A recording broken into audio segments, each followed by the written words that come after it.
Good morning, student. As you know that we were focusing on your poetry, A Thing of Beauty. Now let's continue.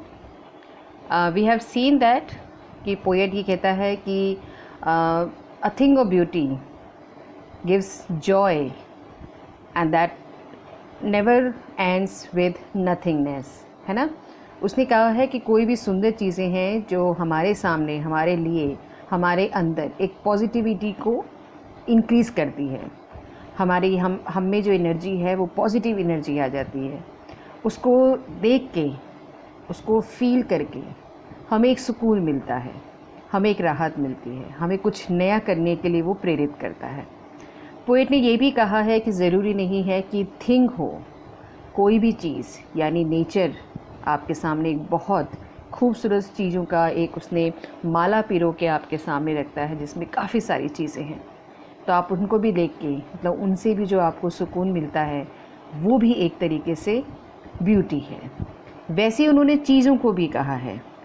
जो poet है वो कहता है कि हर दिन खूबसूरत है, हर दिन ब्यूटी है, क्योंकि वो हमें एक नया यानी नया जोश भरता है. जब हम सुबह उठते हैं तो हमारे अंदर एक नई स्फूर्ति होती है, नई एनर्जी होती है, नया हमारे अंदर एक स्ट्रेंथ हमारे अंदर आ जाती है जो हमें आगे जीने के लिए प्रेरित करती है. तो पोएट कहता है कि हमारे लाइफ में यानी हमारी ज़िंदगी में हमने ये देखा है कि उतार चढ़ाव आते हैं. जैसे हम दुखी भी होते हैं, हमारे परेशानियां भी हमारे ज़िंदगी में आती हैं. तो पोएट ये कहने की कोशिश कर रहा है कि इन सब को नज़रअंदाज करते हुए हमें भगवान के द्वारा यानी God has made so many things, it had given us so many things, okay.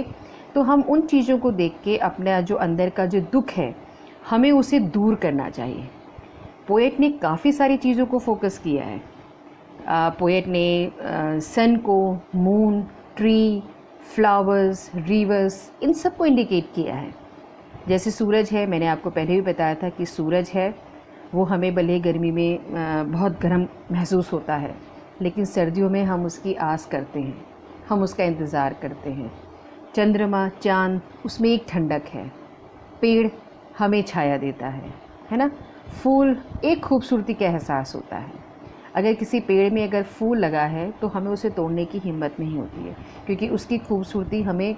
लेकिन अगर खूबसूरत वादियों के बीच में अगर आप हैं और चारों तरफ फूल है तो सोचिए आपको कितना अच्छा लगेगा.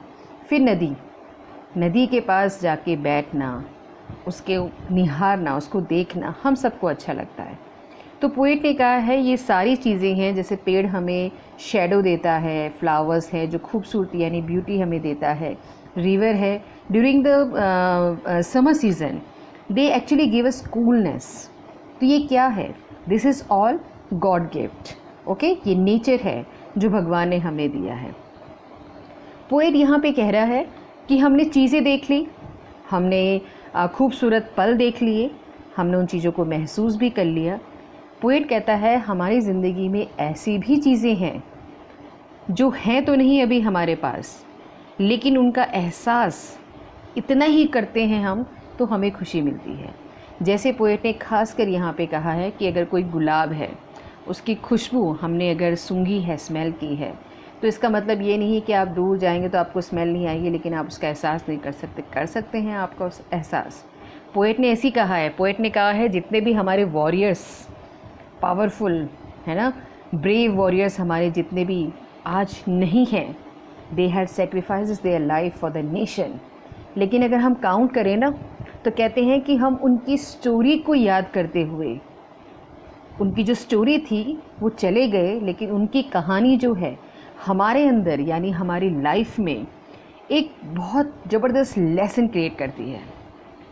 तो पोएट ये कह रहा है कि जाने वाले जो चले गए, लेकिन उनकी याद, उनकी मेमोरी हमारे अंदर एक स्फूर्ति पैदा करती है, अगेन हमारे अंदर एनर्जी पैदा करती है. तो ये वो ब्यूटी है जो कि इमॉर्टल है ना. हम अपने जीवन में इतने दुखी होने के बावजूद भी जो पृथ्वी है यानी जो धरती है वो हमें कुछ ना कुछ सिखाने की कोशिश करती है, वो हमें कुछ ना कुछ समझाने की कोशिश करती है. वो हमें बताती है कि हर एक छोटा हर एक छोटी सी चीज़ जो आपके लिए खूबसूरत नहीं है पर वो किसी और के लिए है, क्योंकि हर एक खूबसूरत चीज़ आपके अंदर एक प्लस पैदा करती है, माइनस नहीं. ओके, तो I just want you to read the poetry once again. Just go through the summary, just go through the meaning also. Poet has focused on each and every part, and very smartly he had focused on the things. He had told us that कि छोटा सा एक जानवर है, जैसे कि suppose आपका lamb है, वो बहुत ही डिवाइन लुक है उसका, मतलब उसको डिवाइन क्यों दिया है, दैविक है ना, भगवान से रिलेट, क्योंकि उन्होंने देखा है normally they are the Christian, so they have seen the Jesus Christ. He was a shepherd and he used to hold the this one lamb always in his hand. या कह सकते हैं जो शेफर्ड है वो तो हमेशा इन बकरियों, भेड़ बकरियों जो होती हैं, है ना, इनके चारों तरफ घिरे हुए रहते हैं वो उनसे. तो कहते हैं कि वो सिंबल देता है कहीं ना कहीं जीसस क्राइस्ट को. तो कहते हैं वो डिवाइन है, प्योर है, और बहुत ही, जैसे कहते हैं डम तो है लेकिन प्योर है. ठीक है, एक बहुत अच्छा सोल है. तो वो भी हमें कहीं ना कहीं ब्यूटी देता है. फिर पोएट कहता है डिस्ट्रक्शन में भी ब्यूटी है. अब डिस्ट्रक्शन में ब्यूटी कैसे? सपोज़ एक बिल्डिंग है, खूबसूरत तो है लेकिन उसकी नींव कच्ची है, वो कभी भी गिर सकती है.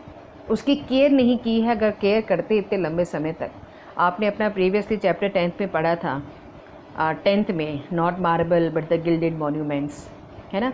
आपने देखा था कि मॉन्यूमेंट्स जो हैं वो नेचुरल डिज़ास्टर से गिर सकते हैं, अगर वो अनकेयर रहें तो गिर सकते हैं. अदरवाइज़ क्या है, अगर हम उनका डेली हम उनको रखें, फोकस करते रहें, तो वो एवर लास्टिंग हैं. तो यहाँ पे पोएट यही कहने की कोशिश कर रहा है कि जो अनकेयर्ड बिल्डिंग्स हैं, ठीक है, वो बिल्डिंग जो कि अपनी सीमा पार कर चुकी हैं, अब उनको गिराना है. तो आपने देखा होगा विदेशों में भी, नॉर्मली हमने तो बाहर की वीडियोस ज़्यादा देखी, उसमें ये दिखाते हैं कि वो लोग इतने अच्छे तरीके से बम्बार्डिंग की सेटिंग करते हैं कि जो बिल्डिंग है वो धराशायी हो जाती है. धराशायी होने में अफसोस है, लेकिन होप है कि उसकी जगह जो एक इमारत बनेगी, है ना, वो कितनी खूबसूरत होगी. तो एक खूबसूरत चीज़ की उम्मीद के लिए किसी बेकार चीज़ को गिराना कोई बुराई नहीं है. तो आप ये कहेंगे कि मैडम आपने कहा था हर चीज़ में खूबसूरती है, तो वो पुरानी बिल्डिंग भी खूबसूरत है लेकिन क्या है, वो नुकसानदायक हो सकती है, इसलिए उसको गिराना है. तो पोएट यहाँ पे कहता है कि डिस्ट्रक्शन में भी ब्यूटी है. ठीक है. और वैसे आप ये देख भी सकते हो कि नॉर्मली हम क्या देखते हैं कि कोई चीज़ है हमारे सामने. अब जैसे अब मैंने आपको ब्लैक रंग और वाइट रंग पे बताया था कि ब्लैक इज़ दो it is very beautiful for you, आपके लिए बहुत अच्छा है, लेकिन हो सकता है किसी और के लिए वो नापसंद हो, किसी को पसंद नहीं आता. सेम, किसी को फूल पसंद है, अपने घर के आंगन में लोग फूल लगाते हैं, लेकिन किसी को कांटे पसंद है, किसी को कैक्टस पसंद है. तो खूबसूरती हर एक चीज़ में है, क्योंकि नज़रिया होता है लोगों का देखने का. ओके. तो कहते हैं कि जो नेचर है वो एक एंडलेस फाउंटेन है. ठीक है. It pours into our hearts an immortal drink from the heavens bring. जैसे कि ऊपर से कोई एक झरना बह रहा है और वो हमारे अंदर एक प्योरिटी लेके आ रहा है. कभी कहते हैं ना डिवाइन लुक. डिवाइन लुक का मतलब होता है एक ऐसा लुक जो वाकई में आपके अंतर मन में आपको एकदम प्योर हिंदी में कहें तो प्रफुल्लित करके चला जाता है. ठीक है. तो ये है आपकी poetry. So today itself I am going to give the questions. You have to focus on your question also. Okay, thank you.